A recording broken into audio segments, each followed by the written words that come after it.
Sveiki visi, mano vardas Viktorija. 2 metus aš dirbu referaliniam versle, esu Joy partnerė, labai myliu maratonus, tai šiandien apie juos mes ir pakalbėsim. Maratonas tai yra vienas iš verslo įrankių. Gal jūs apie mane sužinosit daugiau, kai aš pajungsiu savo prezentaciją, aš pasakosiu apie prezentaciją ir tuo pačiu dalinsiu savo patirtim, kaip ir kas. Dabar aš pasidalinsiu ekranu, kas nors pasakysit, ar jūs viską matot.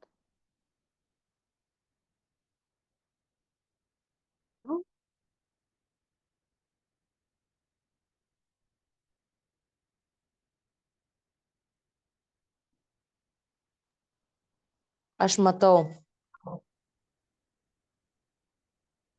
Gerai. Dabar aš savęs nebematau. Viskas super.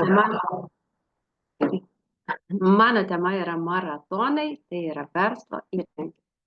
Na, truputį apie tai, kasgi yra maratonas.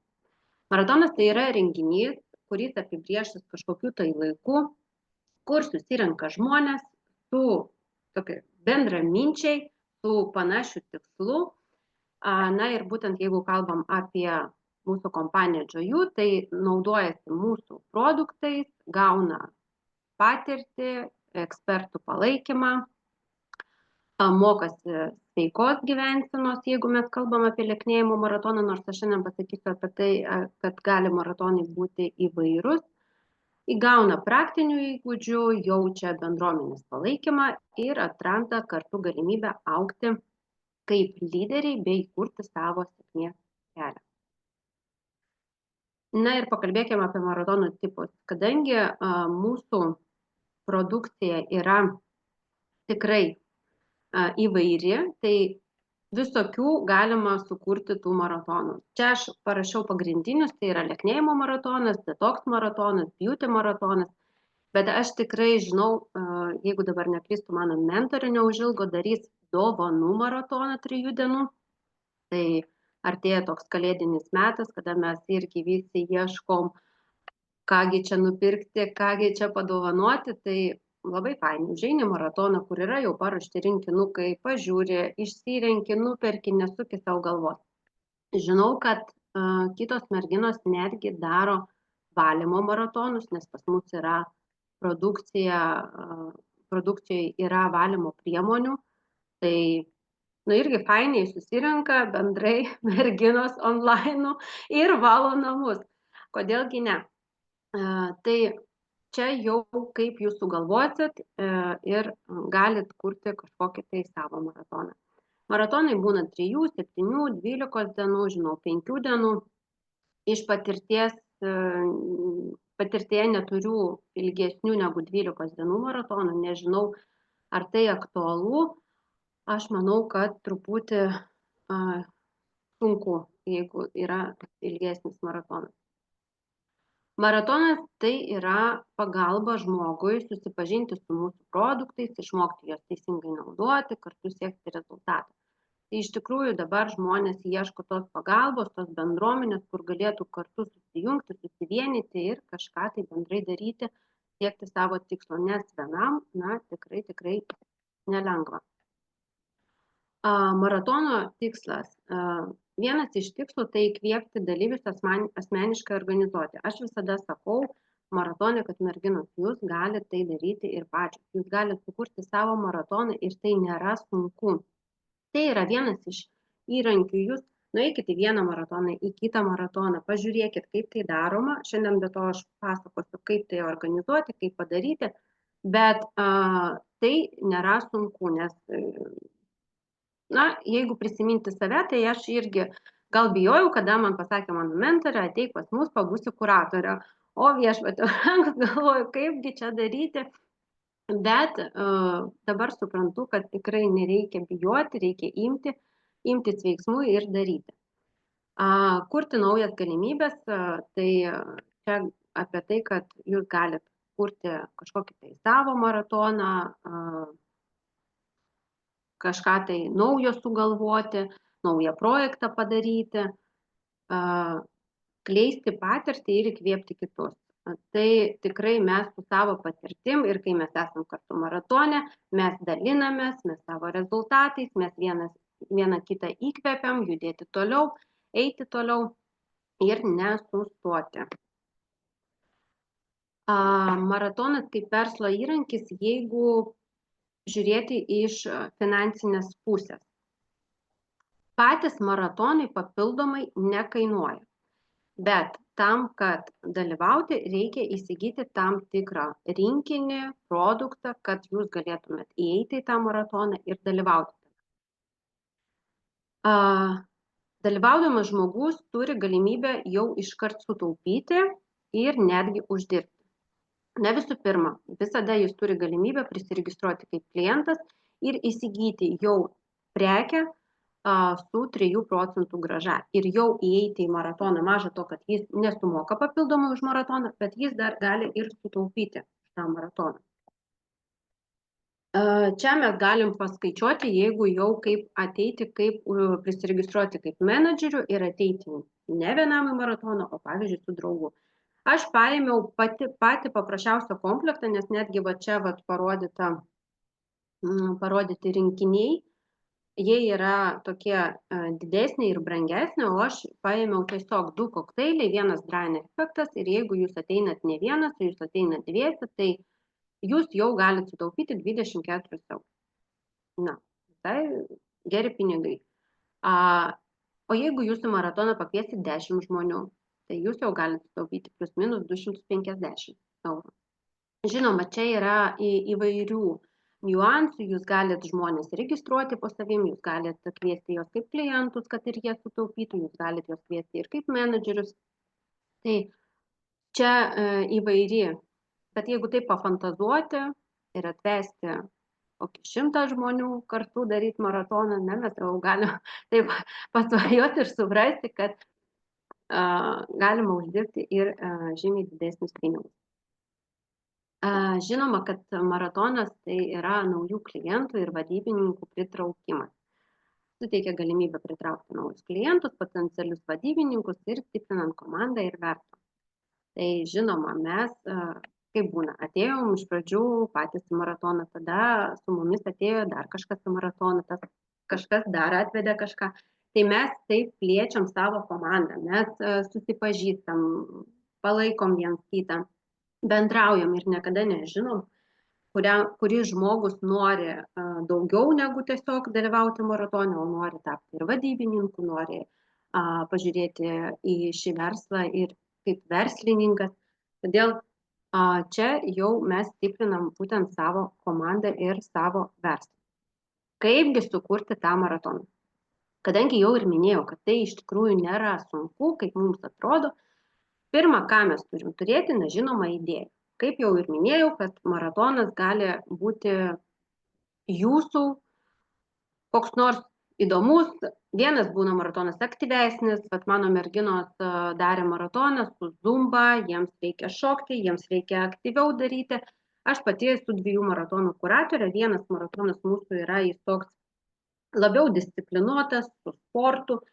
Kitas maratonas yra jau toks su numerologija, jis labiau toks dvasinis, meilė savo. Tai čia jūsų idėja ir pavadinimas. Pavadinimas iš tikrųjų yra labai svarbus, nes galima palyginti su kokiu nors straipsniu, ne žurnale. Mes iš pradžių perskaitom pavadinimą, jeigu mūsų užkabina, tai tada mes skaitom toliau. Jeigu pavadinimas nelabai užkabina, tai dažniausiai mes būna praeinam. Tai pavadinimas turi būti trumpas, aiškus ir jis turėtų kažkaip tai priviliuoti, kad žmogų sudominti. Būtent jeigu mes dirbam su reklamos, socialiniuose tinkluose, tai kai krenta kažkas į akį, mes tada jau einam ir žiūrim.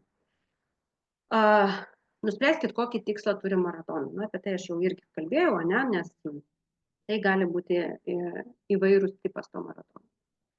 Auditorijos nustatymas. Nuspręs, kam skirtas tavo maratonas. Iš tikrųjų irgi labai svarbu, nes neseniai išgirdau, kad viena moteris daro maratonus nuo tam tikro svorio. Jeigu aš neklystu, ten plus 80 ar plus 90 kg, jį priima tik tokias moteris į savo maratoną. Tai jis susikoncentruoja ties tos auditorijos ir socialiniuose tinkluose, ir taip tarp žmonių jau visi žino, su kokia auditorija jį dirba. Tai čia irgi būtų gerai apibriežti, kokią auditoriją norit panaudoti jūs. Projekto planas, na čia gal taip biškiai oficialiai skamba projekto planas, galima pagalvoti, kas čia. Tai iš tikrųjų tiesiog parengti, kiek dienų bus maratonas, kada jūs planuojat, kokią datą jį paleisti, kokias temas jūs planuojat šnekėti, kuratoriai kokie dirbs. Jeigu tai jūs dirbat ne vieną, o geriausiai dirbti ne vienam, o tikrai turėti 3, 4, 5 kuratorės savo maratone, nes tada jūs sutaupot savo laiką ir jūs paskirstot dienas, paskirstot temas ir žmogus tikrai žino, kad pirmadienis yra mano diena, aš atsakingas maratone, aš su žmonėm dirbu, aš vedu tą ir tą. Taip, čia dabar nematau aš kažkodėl. Reklama ir dalyvių pritraukimas. Tai reikia sukurti kažkokį tai pakvietimą. Na, jeigu tai mes naudojam socialinius tinklus, tai Facebook'e galima paleisti reklamą, Instagram'e galima paleisti reklamą, kažkokį tai reelsą paleisti, per stories paleisti, paprašyti savo draugų pasidalinti, išsiųsti, mes visi esam kokiose nors grupėse įstoja, netgi mes turim ten ir šeimos grupę, tai mes galim visada pasidalinti visur ir paskleisti tą reklamą. Na, netgi tiesiog susitinkam parduotuvėje su kom nors, kaip dažniausiai, kaip gyveni, kas naujo, kas naujo, tai nauja, einu į naują maratoną, einam kartu su manim, nežinau, kas tai yra, einam kartu. Tai va taip iš lūpas į lūpas ir galima. Aš iš tikrųjų pamenu savo pirmus maratonus, taip ir buvo, kad aš skambinau ir sakiau, nežinau, kur eina, bet einam kartu. Tai einam toliau. Kągi mes, kai mes jau padarėm reklamą, mums reikia sukurti kažkokią tai grupę ar kanalą. Čia jau, kur jūs labiau dirbat, kas jums labiau patinka. Aš dirbau su Telegramu, bet žinau, kad, pavyzdžiui, kokioje Vokietijoje, tai tikrai aktualesnis yra WhatsApp'as, o ne Telegramas, tai priklausomai nuo ten, kur jūs gyvenat ir su kokią programą jums patogiau dirbti. Ką aš siūlau iš tikrųjų sukurti ne paskutinę dieną grupę ar kanalą, chatą, kaip jūs ten sugalvosit, o 3 dienas prieš maratoną ir po truputį kelti žmonės. Kodėl taip rekomenduojama daryti? Todėl, kad jūs vieną dieną įkeliat, kokius 3 žmonės, kitą dieną dar prijungiat. Ir žmogus jau supranta, kad tikrai žmonės jungiasi ir jis čia nėra vienas. O jeigu dar pasiūlyti, kad jie susipažintų, sušiltų santykiai, jie galėtų pradėti jau bendrauti, tai labai fainai, kai jūs jau ateinate į maratoną, duoti jiems medžiagą, jie jau ten visi draugai, jie jau visi bendrauja, jie jau visi palaiko vienas kitą. Čia tarp 5 ir 6 punkto tai pats vyksta maratonas, kaip jisai vyksta, aš toj papasakosiu, bet ką mes darom būtinai, kai baigėsi mūsų maratonas, tai mes paimam, kad grįžtamasis ryšys ir rezultatas. Būtinai paprašykit, netgi jau maratono pradžioj, paminėkit tai, kad prašymas, kad maratono pabaigoje visi pasidalintų savo rezultatais ir parašytų atsiliepimą. Tai bus jūsų reklama, kurią jūs galėsit naudoti dar ilgai ir ilgai, kad pritraukti kitus klientus, pritraukti kitus menedžerius. Kaip vesti maratoną? Na, visų pirma, kas turi būti ten? Tai būtinai turi būti informacija apie mūsų produktą, kad dalyvis galėtų susipažinti su mūsų produktu, jo savybėmis, kaip jį naudoti. Ir naudokit įvairius formatus. Bendraukit tekstų, vaizdų, garsiniam žinutėm. Nes vienas priprato ir jam patogiau yra perskaityti ir jis įsisavina medžiagą taip. kitam reikia matyti, kitam reikia girdėti. Bet labai daug tos informacijos, tokios mokslinės, tokiais sunkiais žodžiais aš tikrai nenaudočiau. Geriau naudoti paprastais žodžiais, įkelti, pavyzdžiui, mūsų SmartGo PDF-inį formatą ir išeiti ryte su vaizdu, kaip jūs jį darot, kaip jūs jį sumaišot, kaip jūs jį geriat, kaip ragaujat ir dar įrašyti kokią nors balso žinutę apie jo savybės. Ir būtinai reikia Тихо, мне я сказала, чего ты не понимаешь? Ну что с тобой творится? Galina, mes tave girdim. Ai, va, gerai, aš paskau. Būtinai žmogui, jeigu žmogus yra naujas, jis atėjo, niekada nevalgė mūsų produktą, nežino kas tai, jam reikia suprasti, kodėlgi jam tas produktas yra reikalingas. Na, gyvena žmogus 30, 40, 50 metų be mūsų produkto ir jis tikrai nesupranta, kodėl jam dabar reikia pradėti naudoti mūsų produktą. Tai mes turim tiesiog paaiškinti, kodėl kasdienybė tai yra patogu, tai yra gera, tai yra naudinga. Instrukcijos dėl produkto naudojimo. Čia aiškiai reikia paaiškinti iš tikrųjų, kaip naudoti mūsų produktą, kokiu rezultatu galima tikėtis. Ir aš rekomenduoju tai daryti net ne vieną kartą. Na, pavyzdžiui, jeigu žmogus užėjo su kokiu boosteriu, tai mes pirmą dieną paaiškinam, kaip jį gerti, bet būtinai mes pakartokim ir antrą dieną, kaip tai daryti, nes kartais būna, kad vis vien paima, pavyzdžiui, ir iš ryto ant tuščio skrandžio sumaišo ir išgeria. Tai geriau kartojam, kad žmogui būtų tikrai aišku, kaip taisyklingai naudoti mūsų produktą, nes tik taisyklingai naudojant mūsų produktą mes galim pasiekti rezultatą ir nepakenkti sau. Rezultatų demonstravimas. Tai iš tikrųjų dalintis jau savo pavyzdžiais, savo patirtim, savo nuotraukom, jeigu mes jau jos turim, jeigu imti mūsų Drain efektą, tai kiekvienas jau kuratorius, kuris ilgą laiką dirba su maratonais, jis irgi turi savo nuotrauką prieš ir po. Tai tiesiog, kai mes pasakojame apie tą produktą, mes galim įkelti savo nuotrauką, savo kolegės nuotrauką, pasidalinti, kokį rezultatą mes pasiekėm. Ir taip pademonstruoti.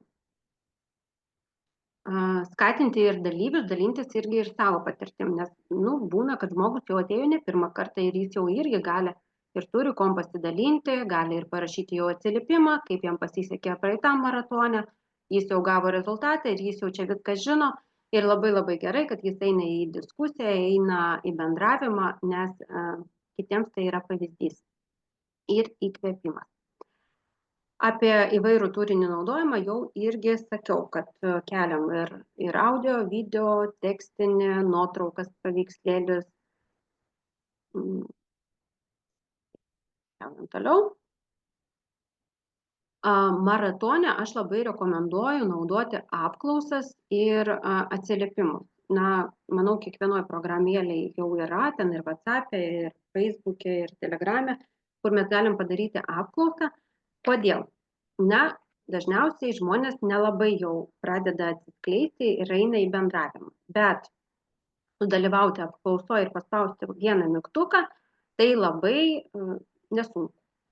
Ir kadangi aš, pavyzdžiui, pradedu visada maratoną nuo apklausos. Su kokiu jūs produktu čia užėjote? Ir pasirinkite Drain Boosteris, Pure Balance, Drain efektas. Ir aš jau matau, kas kokį produktą pasirinko. Ir paskui, pavyzdžiui, antrą dieną jūs jau galite paklausti, kaip jums sekasi, kaip jūs jaučiatės, ir irgi parašyti keletą variantų. Žmonės jau pradeda tada reaguoti, mes galim jau suprasti, kas juos domina, kokie jų poreikiai yra.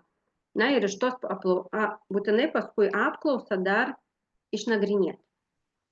Tiesiog parašyti, kad aš peržiūrėjau, ačiū jums, dėkoju, kad jūs dalyvaujat. Ir žmonės taip labiau eina į tą bendravimą. Aktyviai bendraukite su dalyviais, atsakykite jų klausimus, skatinkite diskusijas, dalyvavimas ir atsakymų teikimas yra svarbus, kad sukurtumėte asmenišką ryšį ir palaikytumėte įsitraukimą. Tai apie tai jau irgi sakiau, kad iš tikrųjų dalyvaukit ir patys. Ir netgi jeigu jūs kuruojat, pavyzdžiui, tik vieną dieną maratone, tai nereiškia, kad visas likusias dienas aš ten nepasirodau. Viskas, pirmadienį atidirbau ir aš ten neužeinu, nepaskaitau, neuždedu. Tai jūs irgi turit būti labai aktyvus, jūs turit dalyvauti, jeigu ten, nesvarbu, yra ten jūsų žmonių, nėra jūsų žmonių, kad irgi matytų tą veiksmą, nes viskas prasideda iš tikrųjų nuo mūsų. Jeigu mes to nedarom, tai atėję žmonės jie irgi nieko nedarys. Na, priėjom prie užduoties, bet tai tikrai ne pabaiga. Yra jums tokia užduotis. Tai pakvieskit su savim į sekantį maratoną bent vieną žmogų. Pridėti užsakymo ekrano kopiją pagal to maratono sąlygas ir atsiųsti į mūsų grupę. Mūsų sekantis maratonas vyks lapkričio 20 dieną, tai bus 7 dienų lieknėjimo maratonas. Mes su kolegėm, aš, Jelena, Sabina, Jekaterina, Ana, vesim maratoną. Bet tai nereiškia, kad jūs būtent turite mūsų atvesti maratoną žmogų. Jeigu jūs turit mentorių, jeigu jūs vedat gal savo maratonus, tai irgi pasidalinkit tiesiog, kad jūs einat ir dalyvaujat kažkokiam vienam maratone ir ten einat ne vienas. Na ir iškart atsakysiu į klausimą, kaipgi pakviesti tą maratoną. Vienas iš tokių punktų tai paprašyti pagalbos. Tai iš tikrųjų žmonės labai linkę padėti. Tai jūs galit per socialinius, jeigu jūs vedat ir dirbat su socialiniais tinklais, jūs galit ir socialinius tinkluose netgi šiandien išeiti po mano susitikimo ir pasakyti, tiesiog dalyvauju dabar apmokymuose, gavau tokią užduotį, man reikia nors vieno žmogaus, prašau man padėti ir su manim kartu sudalyvauti sekančiam maratonui. Tai tikrai žmonės linkę padėti ir aš manau, kad nors vienas žmogus iš jūsų esančių draugų tikrai atsiliepia. Taip pat jūs galite paprašyti pagalbos ir savo šeimos narių, ir savo draugių, draugų, pažįstamų, tai tikrai atsiras tas žmogus, kuris jūs palaikys ir eis su jumis. Galima asmeninį pasiūlymą padaryti, tai čia jau susitikimas, SMS, audio, video, įrašyti rutuliuką kam nors, irgi galite pasakyti, kad dalyvaujat, kad yra toks įrankis, yra tokie maratonai, einam kartu. Galima pasirūpinti, čia dažniausiai gal liečia savo artimųjų ratą, kaip aš traukiau savo artimuosius, tai aš tiesiog sakydavau, mama, tavo sveikata neina geryn, gal laikas ateiti į maratoną, gal laikas išmėginti. Tai tegul ne iš pirmo pasiūlymo ateis jūsų artimas žmogus, nes mūsų artimieji dažniausiai neteina iš pirmo pasiūlymo, jie turi mus pažiūrėti, kągi mes ten darom, kągi mes veikiam. Bet antras, trečias kartas ir tikrai jie ateis ir pradės rūpintis tiesiog savim. Tai jūs tą galite daryti online, susitikimai, SMS, audio, video, žinutės ir taip toliau. Na ką, ačiū Jums už dėmesį. Liktais ir viską pasakiau, kas liečia būtent maratonų struktūrą. Aš dabar sustabdysiu ekraną. Pereisiu pas Jūs. Ir tada sustabdysiu įrašą ir mes galėsim dar su Jumis pabendrauti. Vėl man čia nenoris. Aš tada gal išjungiu įrašą ir mes galėsim su Jumis dar gyvai pabendrauti, kad nebūtų per ilgas įrašas ir kiti galėtų pažiūrėti.